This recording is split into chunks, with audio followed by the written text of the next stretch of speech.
तो hello and welcome back to our YouTube channel. तो आज का वीडियो होने वाला है बहुत ही खास, क्योंकि हम फिर से लेकर आ गए हैं 50 मोस्ट इम्पॉर्टेंट कंप्यूटर क्वेश्चन जो आपको किसी भी कंपटीशन लेवल एग्जाम पर टॉप पर स्टैंड कराने वाली है। चाहे वो ट्रिपल सी जो है हो या फिर ओ लेवल हो, आप इसको फॉलो कर सकते हैं। अगर अभी तक आपने पहले वाली वीडियोस को नहीं देखा है तो आई बटन और डिस्क्रिप्शन में लिंक मिल जाएगा। मेरा रिकमेंडेशन रहेगा कि पहले आप उन सभी वीडियो को देख कर आए, क्योंकि उनमें जो है हमने बहुत सारे इंपॉर्टेंट क्वेश्चन को कवर किए हैं।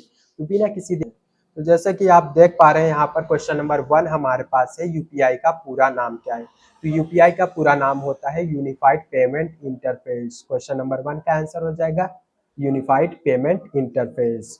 क्वेश्चन नंबर 2 यहाँ पर देख लेते हैं हम, यूपीआई सेवा किस संस्था द्वारा विकसित की गई है। तो यूपीआई यानी कि यूनिफाइड पेमेंट इंटरफेस जो है वो आपका एनपीसीआई यानी कि national payment corporation of India द्वारा विकसित किया गया है।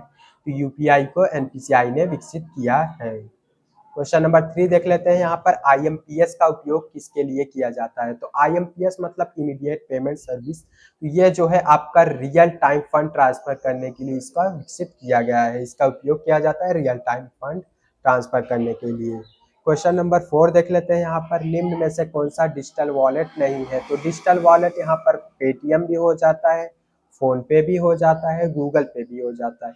ये तीनों के तीनों आपके डिजिटल वॉलेट के अंतर्गत आते हैं, लेकिन जो नेफ्ट है, नेशनल इलेक्ट्रॉनिक फंड ट्रांसफर, ये आपका डिजिटल वॉलेट के अंतर्गत नहीं आता। तो क्वेश्चन नंबर 4 का आंसर हो जाएगा डी, नेफ्ट।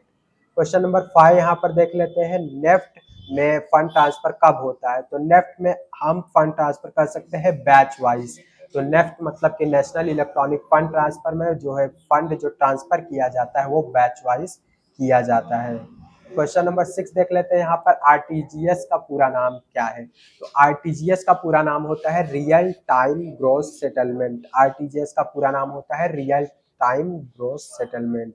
क्वेश्चन नंबर 6 का आंसर हो जाएगा real time gross settlement. Question number 7 यहाँ पर देख लेते हैं, आरटीजीएस का उपयोग किस राशि के लिए किया जाता है।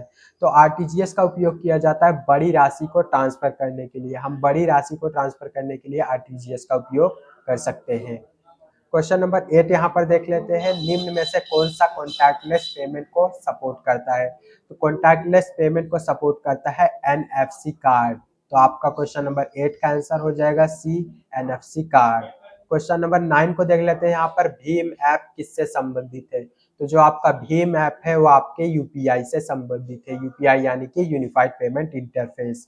तो भीम ऐप यूपीआई से संबंधित है। क्वेश्चन नंबर यहाँ पर 10 देख लेते हैं, आधार इनेबल पेमेंट सिस्टम क्या है। तो आधार इनेबल पेमेंट सिस्टम जो है आपका फिंगरप्रिंट से होता है। तो आधार से मतलब आपको अगर पैसे निकालने हैं तो आपको आधार नंबर और आपका फिंगरप्रिंट वहां जरूरी होता है।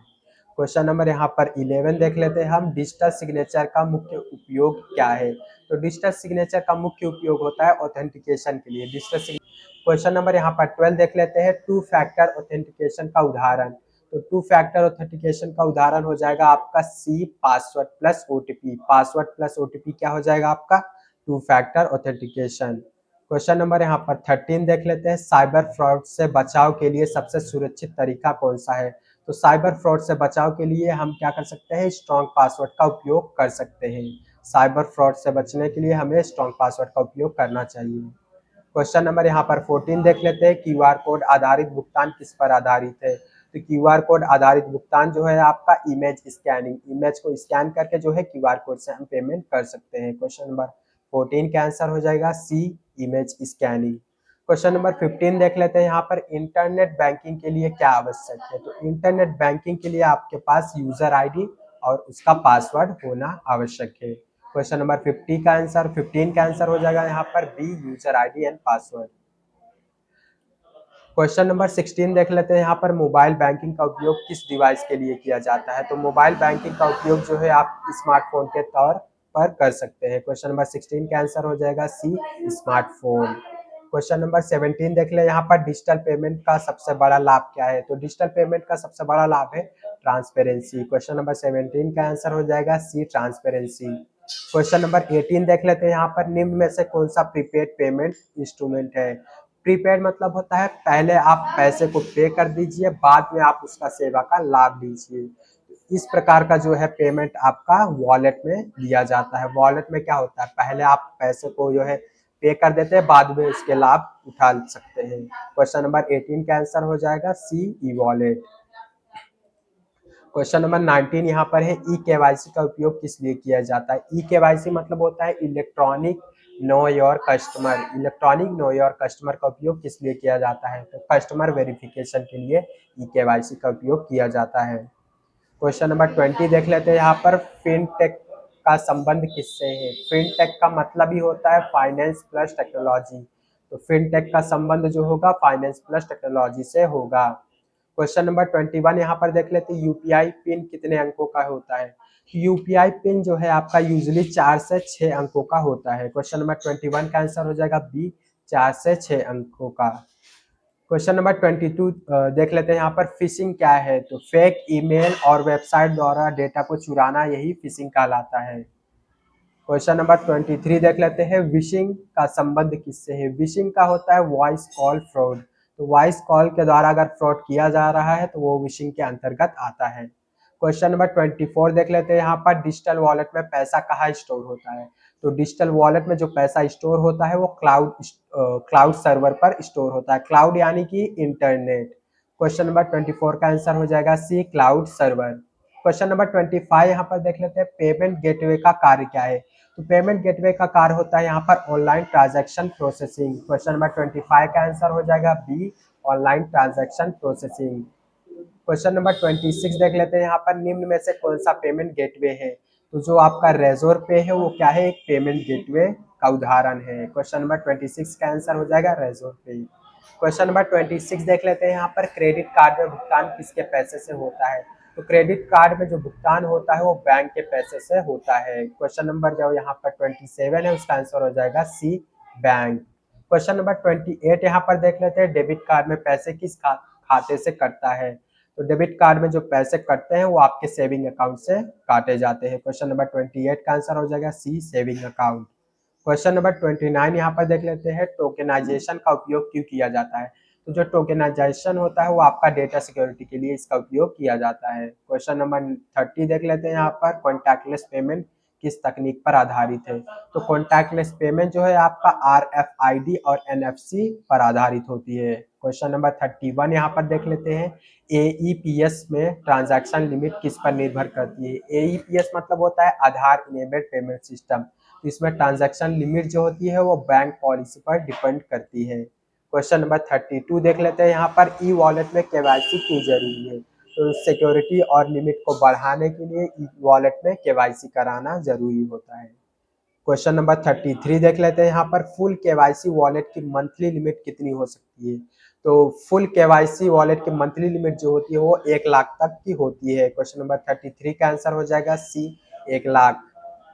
क्वेश्चन नंबर 34 यहाँ पर देख लेते हैं, ऑनलाइन फ्रॉड की सूचना कहाँ दी जाती है, तो जो आपके साथ ऑनलाइन फ्रॉड होता है आप उसकी सूचना जो है cybercrime.gov.in पर दे सकते हैं।